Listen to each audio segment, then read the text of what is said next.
ፍትህ በአርሲ ለተገደሉ ኦርቶዶክሳውያን እንዳትሉ ይግባኝ ለክርስቶስ በሉ፣ ይግባኝ ለመድኃኔዓለም፣ ይግባኝ ለእመቤታችን በሉ።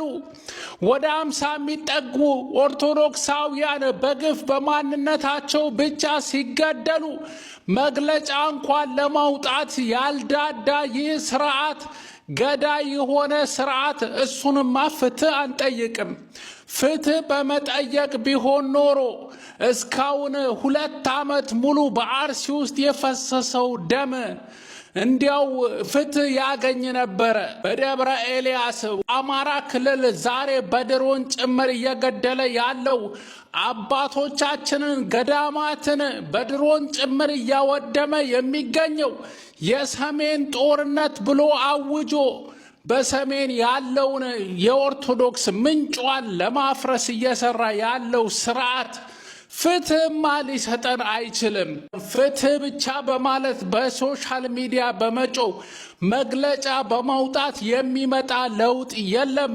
ኦርቶዶክሳዊ ተደራጅ፣ ይግባኝ ለክርስቶስ በሉ፣ ይግባኝ ለመድኃኔዓለም፣ ይግባኝ ለእመቤታችን በሉ።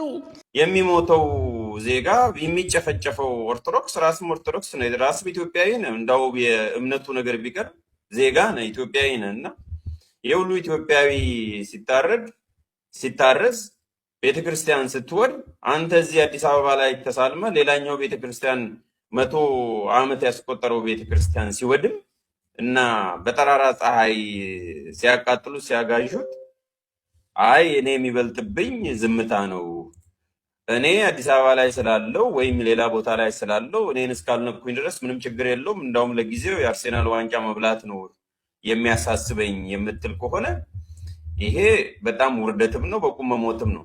ተራ በተራ ጊዜው ሲደርስ እንኳን አዲስ አበባ አይደለም የትም ቦታ አይቀርልም። ስለዚህ አትሌት ሰው ባላንስ አድርጎ የዛ ፓራድ ማድረግ የፕራዮሪቲ ከሆነ ወይም ይሄን ያህል አስፈላጊ ከሆነ ማድረጉ አንድ ነገር ሆኖ ግን ጎን ለጎን ሁሉም እዛ ያለው ማህበረሰብ በዛ መልኩ እንዲናገር አይደለም። ግን በራስ ጊዜ በራስ ቲክቶክ፣ በራስ ፌስቡክ፣ በራስ ማህበራዊ ትስስር መናገር ምንም የሚከለክል ነገር የለም እና የእኛን ሂፖክሪሲ የእኛን ማህበረሰብ መደንዘት ቤዚካሊ ያንን ነው የሚያሳየው እና ለምን ቅድሚያን መስጠት እንዳለበት ለየትኛውም ፕራዮሪታይዝ ማድረግ እንዳለበት ሁሉ የማያውቅ ነው። ምናልባትም ይሄንን ከቤታቸው ስለራቀ ሰውም ቤተክርስቲያንም እንደ ሰውም የሚተነፍሱ እንደሌላውም ምዕመን ሰው እንደሆኑ ተመሳሳይ አምላክ እንደሚያመልኩ ኢትዮጵያዊ እንደሆኑ ሁሉ የዘነጉ ነው ይመስለኝ። በርቀት ምክንያት ርቀትም ቢሆን 150 ኪሎ ሜትር አይደለም፣ ያን ያህል ሩቅም አይደለም እና መጀመሪያ ማውገዝ ትልቁ ነገር ነው። እኔ ባጣራሁት ወደዚህ ልመለስና መልእክቱ እንደተጠበቀ ሆኖ እናንተም አውግዙ። ማውገዝ ብቻም ሳይሆን ካሁን በኋላ የሚያስፈልገው ትላንትና ባልኳችሁ መሰረት መደራጀት አሁንም መደራጀት ነው። በኢንፎርሜሽን መደራጀት፣ በእውቀት መደራጀት፣ በኃይል መደራጀት፣ በፍትህ መደራጀት፣ በያሉበት ቦታ ድምፅሽ እንዲሰማ ማድረግ ነው። ዋናው ነገር እሱ ነው። ከዛ የበለጠ አሁን ባለው ሁኔታ ባየነው መንግስት አለ መንግስት ያድነናል ብሎ መናገር ራሱ ስለማያስችል የተሻለው መንገድ መጀመሪያ ለራስ ድምፅ መሆን ነው፣ ጫና ማሳደር ነው። በንጹሃን ሞት በዜጎች ሰቆቃ ፖለቲካ ለመቆመር የሚደረግ ነገር ማብቃት አለበት። ለፖለቲካ ዓላማ ሲባል የሚገድሉትም ለፖለቲካ ዓላማ ሲባል ይህንን የሚቸረችሩትም ሁሉም ከዚህ የነውረኛ ድርጊታቸው መገታት አለባቸው። መንግስትም ለህብረተሰቡ ዋስትናውን የሚያረጋግጡ ነገሮችን በተለይም የጸጥታው መዋቅር ብዙ ነገሮችን እየጨረሰ እልባት እየሰጠ ስለመጣም በዚህ ሰሜን ሸዋ አካባቢ ያለ እገታ፣ አርሲ አካባቢ ያለ ግድያ የተለየ ክትትልና ልዩ ኦፕሬሽን የሚያስፈልገው ነገር ይመስለኛል። ነገር እንዴት ያቀታል? ሰልፉ ቢቀር የአርሴናል ፓራድ ቢቀር ስቴዲየምን ማጣበብ ቢቀር የሚሞተው ዜጋ የሚጨፈጨፈው ኦርቶዶክስ ራስም ኦርቶዶክስ ነው፣ ራስም ኢትዮጵያዊ ነው። እንዳው የእምነቱ ነገር ቢቀር ዜጋ ነው፣ ኢትዮጵያዊ ነው። እና የሁሉ ኢትዮጵያዊ ሲታረዝ ቤተክርስቲያን ስትወድ አንተ እዚህ አዲስ አበባ ላይ ተሳልመ ሌላኛው ቤተክርስቲያን 100 ዓመት ያስቆጠረው ቤተክርስቲያን ሲወድም እና በጠራራ ፀሐይ ሲያቃጥሉ ሲያጋዡት አይ እኔ የሚበልጥብኝ ዝምታ ነው፣ እኔ አዲስ አበባ ላይ ስላለው ወይም ሌላ ቦታ ላይ ስላለው እኔን እስካልነኩኝ ድረስ ምንም ችግር የለውም፣ እንዳውም ለጊዜው የአርሴናል ዋንጫ መብላት ነው የሚያሳስበኝ የምትል ከሆነ ይሄ በጣም ውርደትም ነው፣ በቁም መሞትም ነው። ተራ በተራ ጊዜው ሲደርስ እንኳን አዲስ አበባ አይደለም የትም ቦታ አይቀርልም። የፖለቲካ ኃይሎች ግን የሽብርተኛውን ቡድን ጥቃት ማውገዝ ሲገባቸው በሁሉም ሊወገዝ የሚገባ የጭካኔ ተግባር ስለሆነ ሁሉም ያለ ብሔር ያለ ሃይማኖት ልዩነት ሊያወግዝ የሚገባ ተግባር ስለሆነ ይሄኛውን ሽብርተኛ ቡድን በፈጸመው ድርጊት የፖለቲካ ትርፍ ለማግኘት የሚንቀሳቀሱ ኃይሎች ወደ ህሊናቸው እንዲመለሱና በተገደሉት ንጹሃን በተደረገው ድርጊት አውግዘን መሰል ጥቃቶችም እንዳይካሄዱ እንዳይፈጸሙም ከመንግስቱ ጎን ሆነው መስራት የሚጠበቅብናል ማለት ነው። ስለዚህ የብሔርን መልክ የሃይማኖትን መልክ የሚሰጠው ሳይሆን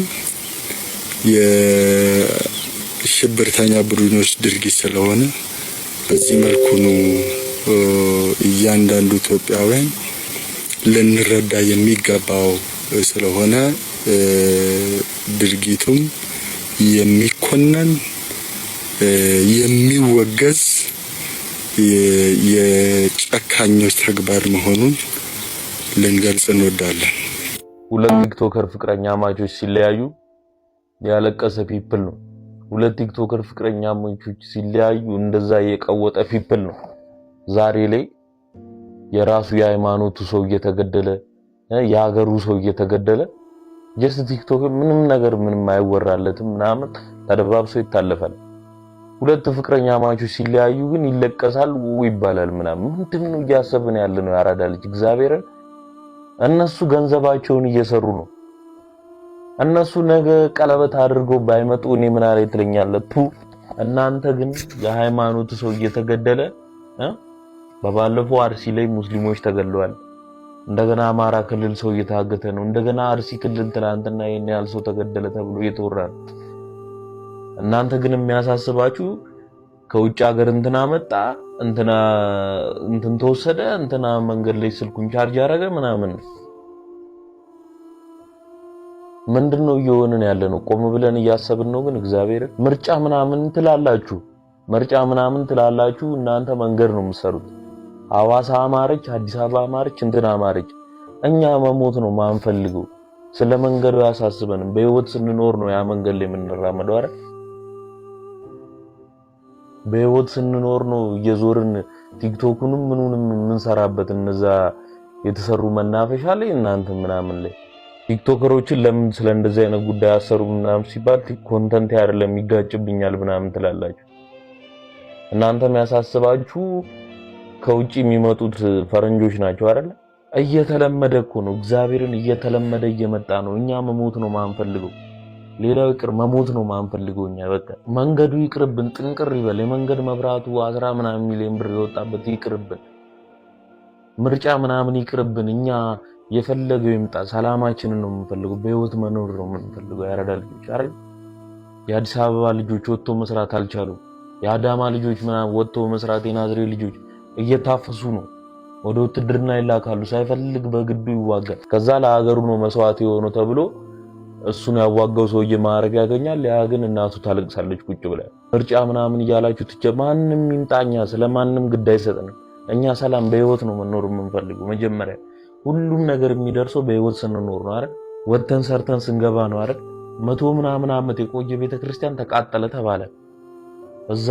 እዛ ጋር በመኪና የሚሄዱ ሰዎች ይታገቱና ይገደላሉ። ከዛ እናንተ ምን ትላላችሁ? መንገድ ተሰራ፣ ፏፏቴ ተሰራ፣ ደስ ሲል እንትና ከውጪ መጣ ምናምን። ይሄ ነው የሚያስደስታችሁ? በቃ እዚህ ድረስ ነው። እኔ እንጃ ከዚህ በላይ ምን እንደምላችሁ አላውቅም። ብቻ እየነቃችሁ እግዚአብሔር። እኛ የማንንም ሃይማኖት እንዲገደል አንፈልግም። የማንንም ብሔር እንዲገደል አንፈልግም። እኛ ሰላም ነው የምንፈልገው፣ በሰላም መኖር ነው የምንፈልገው አይደል? ግን እናንተ በገንዘብ የተንገበገባችሁ ቲክቶከሮች ግን የሚያሳስባችሁ ከውጪ የሚመጣ አንድ አርቲስት ብቻ ነው፣ አንድ ስትሪመር ብቻ፣ ሁለት ፍቅረኛ ማቾች ቲክቶከሮች ሲጣሉ ብቻ ነው ወጣችሁ የምታለቃቅሱት እንጂ የሰው ልጅ እንደ እንስሳ እየታረደ ሲገደል የጥይት ናዳ እንደ ዝናብ እየዘነበበት ሲሞት ግን ጀስት ኖርማል ነው፣ ደባብሳችሁ ታልፉታላችሁ። መንግስትም ለምን ዝም እንዳለ ነው አይገባኝም። እኔ ግን ምን እንደምል አላውቅም። ምን እየተፈጠረ ነው ያለው ነው ያልገባኝ ነገር ማለት ነውና ላይክ ሼር ኮፒ ሊንክ እያደረጋችሁ የማንም በቃ ሞት ይጣ። እግዚአብሔርን ፍትህ ያስፈልጋል። በቃ ብቻ እኔ ምን እንደምላችሁ አላውቅም። ጀስት ግን በቃ ፍትህ ያስፈልጋል። ሰላም ነው የምንፈልገው፣ ሌላ ምንም አንፈልግም ማለት ነው። ላይክ ሼር ኮፒ ሊንክ ፎሎ ማድረግ አትርሱ። ያረዳ ልጆች ወዳችኋለሁ። የምትገኙ መላው ኦርቶዶክሳውያን መድኃኔዓለም ጽናቱን ይስጣችሁ። በዘመነ ሕዝቅያስ መልአኩን ልኮ ከሰናክሬም እጅ ያስጣላቸው ከነዚህ አውሬዎች ያስጣላችሁ። ነገር ግን አባቶች ደርሱልናል፣ መንግስት ያስጥለናል ብላችሁ ተስፋ ያደረጋችሁ ከሆነ እስካሁን ድረስ ባየነው ምንም የሚለወጥ ምንም የሚመጣ ነገር የለምና ቢያንስ ራሳችሁን መከላከል የምትችሉበትን አቅም አውጡ። ማንኛውም ሰው ክርስቲያን መግደል ባይችል እንኳን ራሱን መከላከል ግን አልተከለከለምና ፕሊስ በምትችሉት መንገድ ነቅታችሁ ታጥቃችሁ ራሳችሁን ጠብቁ። ነፍሳችሁን አድኑ። እየሞትን እንበዛለን የሚል ትምህርት አይሰራም። ይሄ ሰማዕትነት አይደለም። እጅግ ስለተናቀን አባት እንደሌላችሁ መንግስት እንደማይደርስላችሁ በማይተባችሁ ተፈልጋችሁ ነው የምትታደኑት የምትጠፉትና ይሄ የአሁን ጥንስስ የአሁን ሐሳብ ስላልሆነ እነሱ አስተራረዱን አሳምረው እያሉ በአደባባይ ተናግረው በሰላም እየኖሩ እናንተ ግን ምንም ሳትናገሩ እንደ በግ እየታረዳችሁ ነውና በምትችሉት በማንኛውም መንገድ በቃ ከእንቅልፋችሁ ንቁ። ራሳችሁን ለመከላከል ተዘጋጁ። ራሳችሁን ለማስጣል ተዘጋጁ። መሰደድ ካለባችሁም ተሰደዱ፣ አትሙቱ። ነገር ግን ደግሞ ቀውማችሁ ይህንን ባለጌ መመለስ ይህንን አውሬ ማስቆም ከቻላችሁ ደግሞ እሱ ደግሞ ጀግንነት ነው። እግዚአብሔር ይርዳችሁ። ነገር ግን እረኛ አለን አባት አለን ብላችሁ አትጠብቁ። እነሱ ላይሰሙ ላይለሙ በዚች ቅጽበት እንኳን አሁንም የሚፈልጉት ስለ ኢትዮጵያ መገናኛ ጣቢያ ገንዘብ መሰብሰብ ነው እንጂ ስለናንተ መጮህ አይፈልጉም። ፖስተር እየሰራ ማንኛውም ሰው ገንዘብ መለመን ነው የሚፈልገው። በዚህ ሰዓት መጽሐፉ እንዳለ በመጨረሻው ሰዓት ገንዘብ የሚወዱ ይሆናሉ እንዳለ ገንዘብ ወዳጆች በስተዋልና የሰው ነፍስ ከምንም ነገር በታች ርካሽ ነው ዛሬ ኢትዮጵያ ውስጥ በተለይም የኦርቶዶክሳውያን። ስለዚህ አባት አትጠብቁ፣ መንግስት አትጠብቁ። ወይ ነፍሳችሁን አድኑ ወይ ደግሞ ራሳችሁን ተከላከሉ እንጂ ቆማችሁ አትሙቱ። መድኃኔዓለም ይጠብቃችሁ። አዲስ አበባ አውደ ምሕረት ላይ ግን በየአውደ ምሕረቱ ግቢ ውስጥ ቁጭ ብላችሁ የምትሰበኩ ሰዎች በዚህ ሰዓት ከመሰበክ ይልቅ የሚቀድመው ለነዚህ ሰዎች መጮህ እንባ መሆን ነውና ጳጳሳት ይመሩናል አባቶች ይመሩናል ብላችሁ ከምትጠብቁ አዲስ አበባ አካባቢ ያላችሁ በየአውደ ምሕረቱ ላይ ያላችሁ ሰዎች እባካችሁን በተቻለ መጠን ከአውደ ምሕረቱ ላይ ለኦርቶዶክሳውያን ድምጽ የሚኮንበትን መንገድ በምህላ ዝማሬውን ትታችሁ ሁሉን ነገር ትታችሁ ለአሩሲን ታደግልን ብላችሁ በስሟ ምህላ ውጁላቸው። መድኃኔዓለም ሁላችንን የሚጠብቀን። ኡስታዞቹ በአርሲ ዞን በኦርቶዶክሳውያን ላይ የተፈጸመውን ጥቃትና ግድያ በዚህ ሰዓት እያወገዙ እንዲሁም ደግሞ የሀዘን መግለጫና የተለያዩ መልእክቶቻቸውን በማህበራዊ ትስስር ገጾቻቸው ላይ እያሰፈሩ ይገኛሉ። የእስልምና እምነት ተከታይ ኡስታዝ የሆኑት አቡበከር እንዲሁም በተጨማሪ ኡስታዝ ያሲን ኑሩ እንዲሁም ደግሞ ኡስታዝ አህመዲን ጀበልን ጨምሮ የተለያዩ የእስልምና እምነት ተከታዮች በዚህ ሰዓት መልእክታቸው እንዲሁም ደግሞ የሀዘን መግለጫቸውን እያስተላለፉ ይገኛሉ። መልእክታቸውን ካስተላለፉ ኡስታዞች መካከልም ኡስታዝ አቡበከር በንጹሃን እልቂት በአስቸኳይ ሊቆም ይገባል። በአርሲ ዞን በተለያዩ አካባቢዎች ላይ ንጹሃን የኦርቶዶክስ የክርስትና እምነት ተከታዮችን በመግደል በርካቶችን ከቤት ንብረታቸው በማፈናቀላቸው የተሰማኝን ጥልቅ ሐዘን እገልጻለሁ። ይህንን በመስማቴም እጅግ በጣም አዝኛለሁ በማለት መልእክታቸውን እያስተላለፉ ይገኛሉ።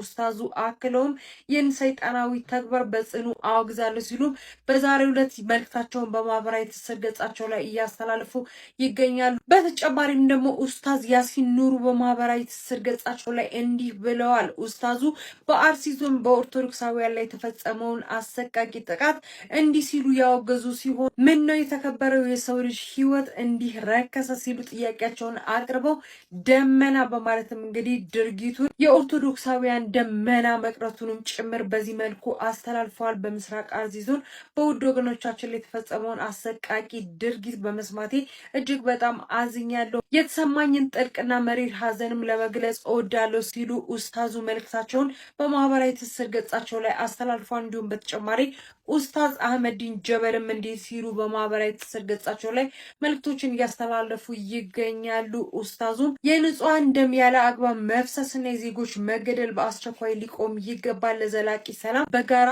እንምከር ሲሉ መልእክታቸውን እያስተላለፉ ይገኛሉ። በአርሲ ዞን በተለያዩ አካባቢዎች ላይ ኦርቶዶክሳውያን ማለት ነው በተደጋጋሚ ግድያ እንዲሁም ደግሞ አፈናና የንብረት መቃጠልና መውደም እንዲሁም በተጨማሪ ደግሞ በቤተክርስቲያኖች ላይ ማለት ነው የተለያዩ ጥቃትና ቃጠሎች ጭምር እየተከሰቱ ይገኛል። አሁንም ድምጻችንን እናሰማለን ለሚመለከተው አካል ማለት ነው። በድጋሚ መልእክታችንን ማስተላለፍ እንወዳለን። ይህንን ቪዲዮ ሪፖስት አድርጋችሁ ለበርካቶች እንዲዳረስ አድርጉ። አሁንም ተጨማሪ አዳዲስ መረጃዎችን ይዤላችሁ እመጣለሁ። የፕላስ ምልክቱን ታዲያ ተጭናችሁ አብራችሁን ቆዩ። መልካም ቆይታ ይሁን። አሰኮ ወረዳ እየተፈጸመ ያለውን ጥቃት ለማስቆም የተላኩት የጸጥታ ኃይሎች መግባት እንዳይችሉ እንደተከለከሉ መሰረት ሚዲያ ገልጿል።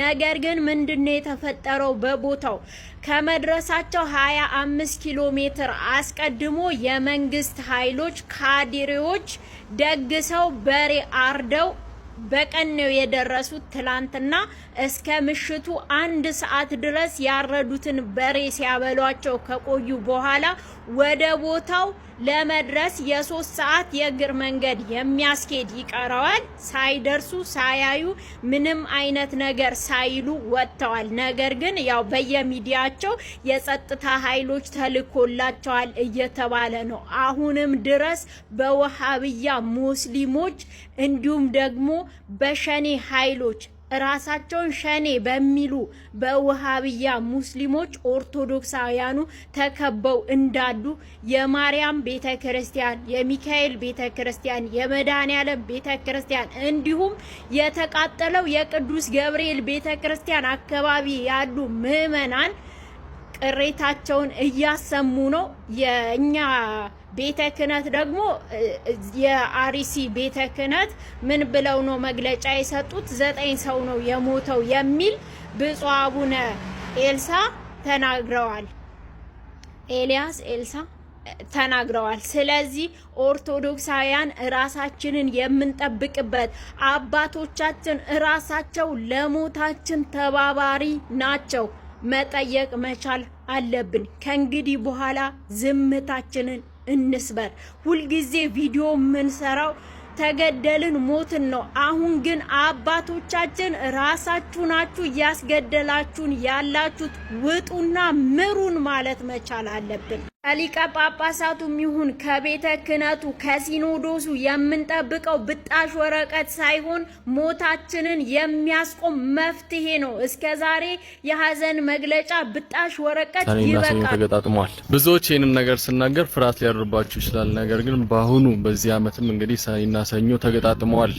በሚቀጥለው ሳምንት ሰኔ 1 ይሆናል ሰኞ ዕለት። እናም እነዚህ ሁለቱ ቀኖች አንድ ላይ ሲገጥሙ ብዙዎች ፍራቻ ያድርባቸዋል። ሰኔና ሰኞ ገጠሙ ማለት በጣም ብዙ የሆኑ መጥፎ ነገሮች ወደኛ ይመጣሉ ማለት ነው ብለው ያስባሉ ብዙዎች። ነገር ግን ወደ ኋላ ተመልሼ ለማየት እንደሞከርኩት እንደ እኛ አቆጣጠር ማለትም በ1956 የኢትዮጵያ ትራፊክ መንገዷን የቀየረችበት ወቅት ነበር። በዛን ወቅትም እንግዲህ ብዙዎች ለአደጋ ተጋልጦ ነበር። ማለትም እንግሊዞች ከነበራቸው አገዛዝ ወይም አሰራር ወደ ጣሊያኖች የዞረበት ወይ ማለትም ወደ ነበረበት የኢትዮጵያ ትራፊክ መንገድ የተቀየረበት ጊዜ ነበር። በዛ ምክንያት ሰዎች ግራ ስለገባቸው ብዙዎች አደጋ ደርሶባቸው ነበር ተብሏል። በዚህም ምክንያት ሰኔና ሰኞ ስለገጠመ ነው እንደዚህ አይነት አደጋዎች የደረሱት። ወደፊትም እነዚህ አይነት ቀኖች ከተገጣጠሙ አደጋ ይደርስብናል ብለው የሚያስቡ ሰዎች አሉ። በተጨማሪም ጋሪ ከአዲስ አበባ የወጣበት ዓመተ ምህረት ነው በዛው በ1956 ለፈረንጆቹ እንደ ኢትዮጵያ አቆጣጠር። ታዲያ ብዙዎች ይህ ቀን ሲገጥም እንግዲህ እንዳልኳችሁ ፍራቻ ያድርባቸዋል። ለሚመጣው መጥፎ ነገር አለ ብለው ያስባሉ። እናንተስ ምን ታስባላችሁ? አሁንስ እያሳለፍ ነው ያለው መጥፎ ነገር ከዚህ ቀን መገጣጠም የተያዘናችሁ ብላችሁ ታስባላችሁ? በሚቀጥለው ሳምንት ሰኔ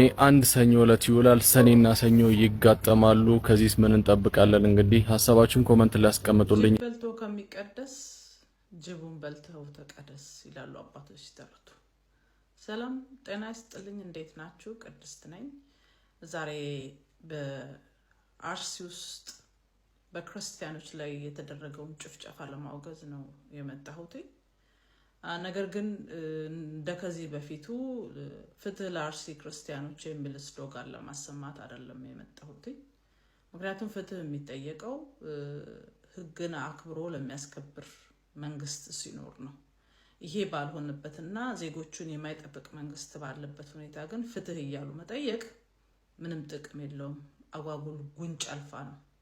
የአርሲው መፈናቀል፣ ግድያ፣ የክርስቲያኖችን ደም ማፍሰስ ዛሬ አይደለም የተጀመረው።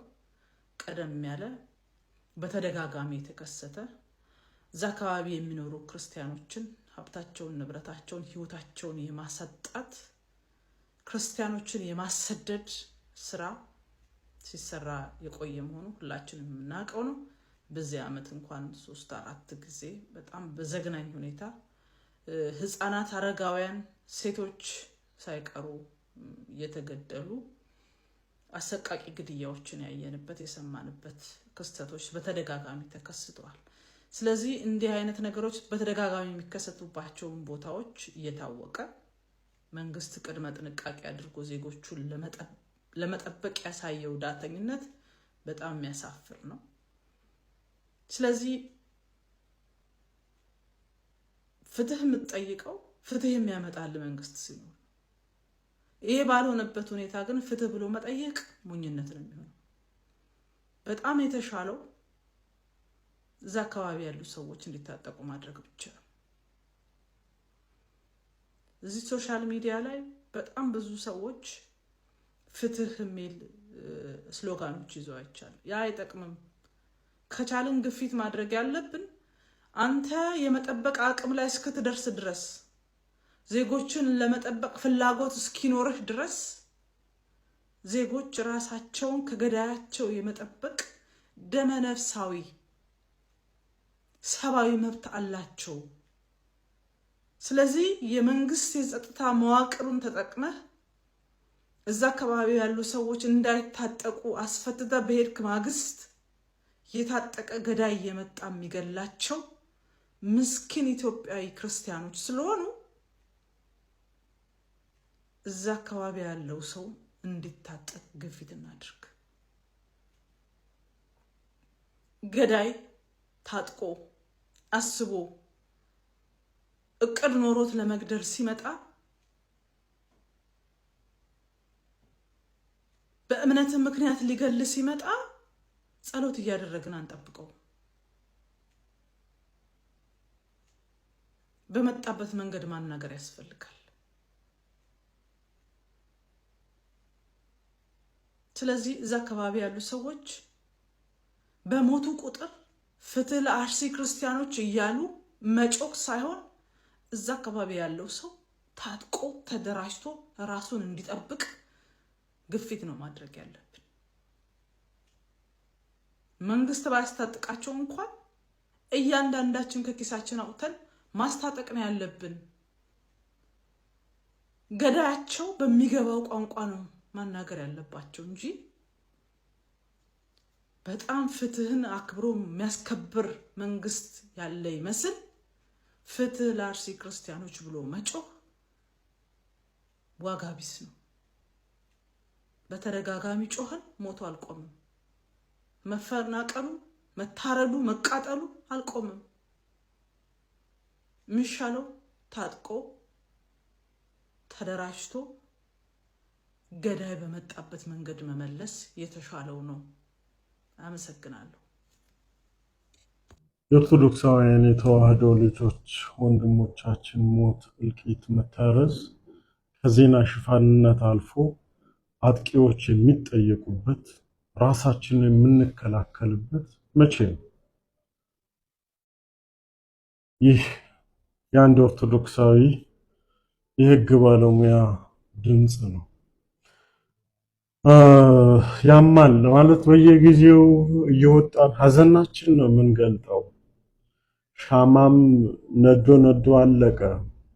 ዛሬን አውርተን ነገን የምንረሳ ራሳችን ላይ ቤታችን እንኳን ደርሶ የምንረሳ የሆነን ሾርት ሚሞሪያም ሆነን እየተቸገርን ያለንበት ሁኔታ ነው ያለው። ለዛ ይመስለኛል ቤተ ክህነቱም ቅዱስ ሲኖዶሱም ሞትን ተለማምደን ዝም እንድንል ዝም እየተባልን ያለነው። ቅዱስ ፓትርያርኩ አባታችን ዛሬ በሰጡት መግለጫ ላይ መንግስት ሊወስድ የሚገባውና ከተጠያቂነት ነገ ከትውልድ ተጠያቂነት እንዲድን ዘንድ ፍትህን ማስፈን አለብህ በሚል ግልጽ የሆነ አባታዊ መመሪያና ትዕዛዝ ሰጥተዋል። ነገር ግን በኔ በኩል አሁንም ማየው በኔ ራስን መከላከል ባይዘወይ በህገ መንግስቱም የተረጋገጠ ግልጽ መብት ነው። ራስን መከላከል እስከ መች ድረስ ነው? እስከ ቀያቸው እስከ ቤታቸው ድረስ እየመጡ እንዲገድሉና እንዲያጠፏቸው ሊፈቀድ የሚገባው?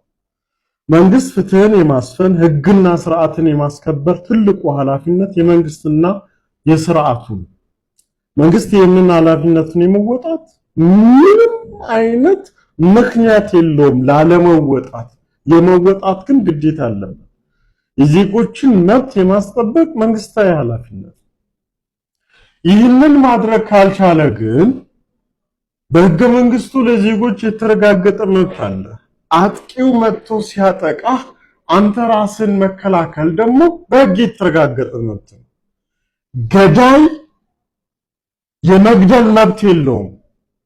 አንተ ግን ሟች ተጠቂ ግን ራስን የመከላከል ግልጽ የሆነ በህግም በአዋጅም በዓለም አቀፍ ህጎችም የተረጋገጠ መብት አለ። ስለዚህ መንግስት በዚህ ሂደት ላይ እስካሁን ድረስ ኦርቶዶክሳውያን የሞቱት፣ የተጎዱት፣ የታረዙት ይበቃል በሚል ቤተክርስቲያን ብፁዓን አባቶች በዚህ ጉዳይ ላይ ሲሪየስሊ ተነጋግራችሁ አቋም ይዛችሁ ከመንግስት ጋር ተነጋግራችሁ ሌላው ቢቀር ማህበረ ምዕመናኑ ራሳቸውን መጠበቅ የሚያስችላቸውን ትጥቅ መንግስት እንዳስታጥቃቸው የመደራደር አቅም ልትፈጥሩ ይገባል። ያለበለዚያማ በየጊዜው እየወጣችሁ መግለጫ የምትሰጡ መግለጫ የምንሰጥ ያዞምባ አንብተን ህመማችንን ብቻ ጮኸን የምንመለስና ከሳምንት በኋላ የምንረሳሳ መሆን የለበትም። እንግዲህ ቁጥሩ ባለፉት አመታት ስንት ምዕመናን በዚህ በአርሲ አካባቢ እንዳለቁ ቁጥሩ ምን የተረፈን ዜጋ አለ? ምን የተረፈን ምዕመን አለ? ጭራሽ አላውቅም እያለ ሞቱን ዓለም እያወጀ እያየ አላውቅም የሚል የመንግስት አካል የመንግስት አስፈጻሚ አካል ነው ያለ። እነዚህ እኮ ናቸው መጠየቅ ያለባቸው ከገዳዩ እኩል። መጠየቅ ያለባቸው ማለት። ስለዚህ አሁንም ቢሆን ቤተክርስቲያን እኛ ልጆቿን ማዘዝ ትችላለች በማናቸውም መልኩ ማለት ነው። በህግ አግባብ የህግ ስርዓትን ለማስጠበቅ ቤተ ክህነቱም ሲኖዶስም ማዘዝ ይችላል። ለመታዘዝ በእኛ በኩል ዝግጁ ነን ማለት ነው። በህግ አግባብ ጉዳዩን ተከታትሎ የሰብአዊ መብት ጥሰቱን አረጋግጦ ኃላፊ የማድረግ የሚከተለውን አካል ዋናው ኃላፊነት የመንግስት ነው። ባይዘው ቅሬታ አቤቱታ ማቅረብ አይጠበቅባትም ቤተክርስቲያን። ፖሊስ በህዝብ ላይ የተፈጸመ ወንጀልን መርምሮ ጥፋተኛውን ለይቶ የማረጋገጥ ኃላፊነት አለበት። ይህንን ባለማድረጉ ነገ ከትውልድ ተጠያቂነት አያመልጥም። ቅዱስ ፓትርያርኩ ያሉት ይሄ ነውና ስለዚህ ብዙዎቻችሁ እንዲህ አይነት ጉዳይ ቅዱስ ሲኖዶሱን ጠቅላይ ቤተ ክህነቱን የሚመለከታቸው አካል ከመንግስት ጋር ግልጽ የሆነ ውይይት አድርገው ዜጎች በዚያ አካባቢ የሚኖሩ ብቻ ሳይሆን በሌላውም አካባቢ የሚኖሩ ኦርቶዶክሳን ራሳቸውን መከላከል የሚያስችላቸው ደረጃ ላይ መድረስ እንዲችሉ ከመንግስት ጋር እንዲችሉና እንዲታጠቁም ጭምር ማለት መታጠቅ የሚባለው የግድ መሳሪያ ብቻ አይደለም፣ ተኳሽ መሳሪያ ብቻ ላይሆን ይችላል። ስለዚህ ሌሎች በጋራ ማበር፣ ህብረት መፍጠር፣ ራሳቸውን መከላከል እንዲችሉ እድል ሊሰጣቸው ይገባል ማለት ነው።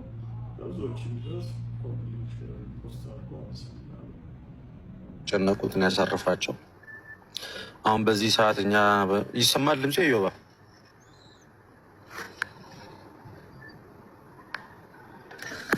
ይሰማል። ኦኬ አሁን እኛ በዚህ ሰዓት በምናወራበት ሰዓት ላይ ራሱ እናም አባቶቻችን ፈልሰስ ባለ 4 ኪሎ በሚገኘው ምቹ በሆነው አዳራሻቸው ቁጭ ባሉበት እኛም ባለንበት ቦታ ብዙ ሰዎች የተጨነቁ ነው ያሉት።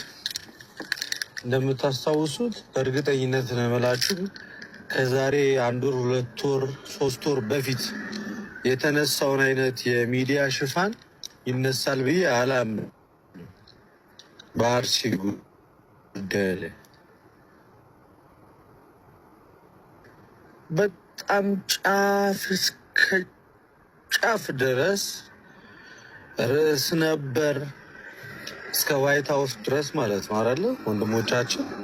እዛ ደረጃ ድረስ ሀሳቦችን አንስተው ተናግረው መፍትሄ ያላገኙለት። እኔ ውጭ ሀገር በመሄድ መፍትሄ እናመጣለን ብዬ አላምንም። መፍትሄ የምናመጣው ቤተክርስቲያን እራሷ ናት መፍትሄ ያላት፣ እጇ ላይ ነው ያለው መፍትሄ። አቅም እንዳላት ከዚህ በፊት አሳይታለች ወንበሯ ሲነካ። ስለዚህ አደረጃጀቱ ምኑም እያንዳንዱም ነገር ይደረግ ቢባል ከቤተክርስቲያን ነው። ግን በጣም በሚያናደው ሁኔታ የኛ ቤተክርስቲያን አይደለም ልጆች የኛ ቤተክርስቲያን አባቶች አይደለም ልጆቻቸው ሊመሩ ሊያናግሩ